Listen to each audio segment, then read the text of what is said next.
जय हिंद, वंदे मातरम, जोहार झारखंड। तो दोस्तों नमस्कार और स्वागत है आप सभी का एक बार फिर से एक नए वीडियो में। आज का ये वीडियो झारखंड की सभी महिलाओं के लिए बहुत ही महत्वपूर्ण होने वाला है, क्योंकि मैया सम्मान योजना को लेकर सरकार की तरफ से बहुत बड़ी खुशखबरी सामने आ चुकी है। अगर आप भी हर दिन अपने बैंक खाते को चेक कर रहे हैं, अगर आप भी इंतजार कर रहे हैं कि अगली किस्त कब आएगी, तो आज का ये वीडियो आपके सारे सवालों का जवाब देने वाला है। सरकार ने अब मैया सम्मान योजना की 28वीं किस्त को लेकर तारीख तय कर दी है और आज से ही कई जिलों में राशि ट्रांसफर की प्रक्रिया शुरू हो चुकी है।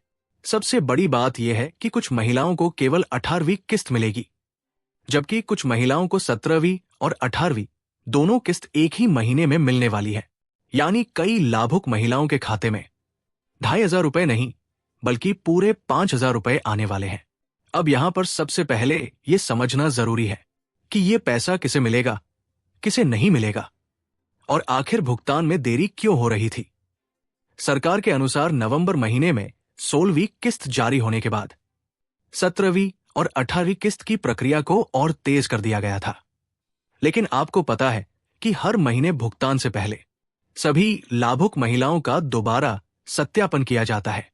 इस सत्यापन में बैंक खाता, आधार लिंकिंग, डीबीटी स्टेटस और ई-केवाईसी की स्थिति की जांच होती है। कई मामलों में यह देखा गया कि कुछ महिलाओं का डीबीटी बंद था, कुछ का आधार बैंक से लिंक नहीं था और कुछ का ई-केवाईसी अधूरा पाया गया। इसी वजह से 17वीं किस्त कई जिलों में अटक गई थी। लेकिन अब सरकार ने साफ कर दिया है कि सत्यापन का काम लगभग पूरा हो चुका है और जिन महिलाओं के दस्तावेज सही हैं, उनके खाते में अब पैसा भेजा जा रहा है। अब बात करते हैं सबसे अहम सवाल की, 18वीं किस्त कब और कैसे मिलेगी। सरकारी सूत्रों और मीडिया रिपोर्ट के अनुसार आज से ही कई जिलों में 18वीं किस्त की राशि ट्रांसफर होनी शुरू हो गई है। जिन महिलाओं को 17वीं किस्त पहले ही मिल चुकी है, उन्हें केवल जनवरी महीने की 18वीं किस्त यानी 2500 रुपए मिलेंगे। लेकिन जिन महिलाओं को अब तक 17वीं किस्त नहीं मिली थी, उन्हें 17वीं और 18वीं दोनों किस्त एक ही महीने में दी जाएगी। ये पैसा एक साथ नहीं बल्कि अलग अलग तारीखों में ट्रांसफर किया जाएगा।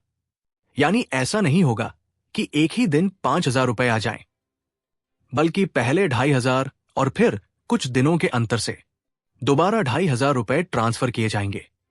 लेकिन ध्यान रखिए, एक ही महीने के अंदर आपको दोनों किस्त मिल जाएंगी। सरकार ने ये व्यवस्था इसलिए की है ताकि सिस्टम पर एक साथ ज्यादा लोड न पड़े और सभी लाभुकों को समय पर पैसा मिल सके। अब ये भी समझ लीजिए कि हर जिले में पैसा एक ही दिन नहीं आता। कुछ जिलों में आज राशि ट्रांसफर हो रही है, कुछ में कल होगी और कुछ जिलों में अगले 2-3 दिनों में पैसा आएगा। लेकिन सरकार ने ये साफ कर दिया है कि 15 तारीख तक सभी पात्र महिलाओं के खाते में राशि ट्रांसफर कर दी जाएगी।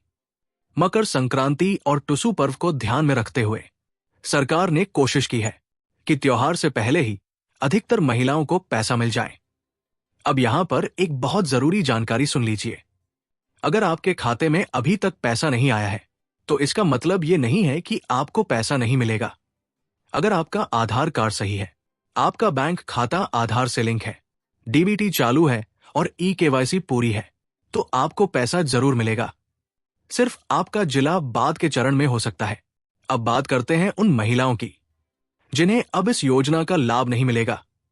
सरकार ने इस साल कुछ सख्त नियम लागू किए हैं। जिस महिला की उम्र 50 साल से अधिक हो चुकी है, उन्हें अब मैया सम्मान योजना के तहत राशि नहीं दी जाएगी। जिन महिलाओं का नाम राशन कार्ड की जांच में हट गया है या जिनका राशन कार्ड अमान्य पाया गया है, उनका भुगतान भी रोक दिया गया है। जिन लाभुक महिलाओं ने अब तक ई-केवाईसी पूरी नहीं की है या जिनका डीबीटी निष्क्रिय है, उन्हें भी पैसा नहीं मिलेगा जब तक प्रक्रिया पूरी न हो जाए। इसलिए सभी महिलाओं को सलाह दी जाती है कि अपने बैंक खाते, आधार लिंकिंग और ई-केवाईसी की स्थिति एक बार जरूर जांच लें। अब राशन कार्ड को लेकर भी बड़ा अपडेट सामने आया है। राज्य में राशन कार्ड की गहन जांच चल रही है। जिन परिवारों में सरकारी नौकरी है, जो इनकम टैक्स भरते हैं या जिनके पास 4 पहिया वाहन है, उनका राशन कार्ड बंद किया जा सकता है। इसके अलावा जो लोग लगातार कई महीनों से राशन नहीं उठा रहे हैं, उनका भी नाम राशन कार्ड सूची से हटाया जा रहा है।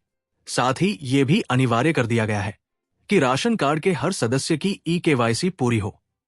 अगर किसी एक सदस्य की ई-केवाईसी नहीं हुई तो उस सदस्य का नाम राशन कार्ड से हटाया जा सकता है। अब एक अच्छी खबर भी है राशन कार्ड और आधार कार्ड धारकों के लिए।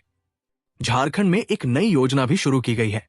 इस योजना के तहत महिलाओं और पुरुषों दोनों को आर्थिक सहायता दी जाएगी।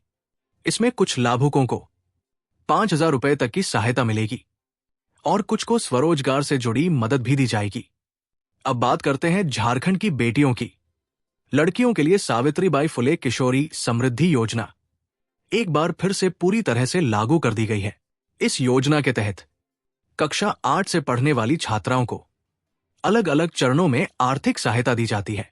कक्षा 8 में 2,500 रुपए, कक्षा 9 में 2,500 रुपए, कक्षा 10 में 5,000 रुपए, कक्षा 11 में 5,000 रुपए, कक्षा 12 में 5,000 रुपए दिए जाते हैं। इसके बाद 18 से 19 वर्ष की उम्र पूरी होने पर एक मुश्त 20,000 रुपए दिए जाते हैं। इस योजना का उद्देश्य लड़कियों की पढ़ाई को जारी रखना और उन्हें आत्मनिर्भर बनाना है। अब अंत में मैं आपसे यही कहना चाहूंगा कि किसी भी अफवाह पर भरोसा न करें। अगर आपका दस्तावेज सही है तो आपका पैसा रुकेगा नहीं, बस थोड़ा समय लग सकता है। अपने बैंक खाते को रोजाना एक बार जरूर चेक करें और अगर आज नहीं आया तो घबराएं नहीं, क्योंकि 15 तारीख तक भुगतान पूरा किया जाएगा। कमेंट में अपना जिला जरूर लिखिए ताकि आपको आपके जिले से जुड़ा सटीक अपडेट मिल सके। अगर आपको ये जानकारी उपयोगी लगी हो तो वीडियो को लाइक जरूर करें। ऐसी ही भरोसेमंद और सही सरकारी जानकारी के लिए चैनल को सब्सक्राइब करना न भूलें। जागरूक रहें, सतर्क रहें। जय हिंद, जोहार।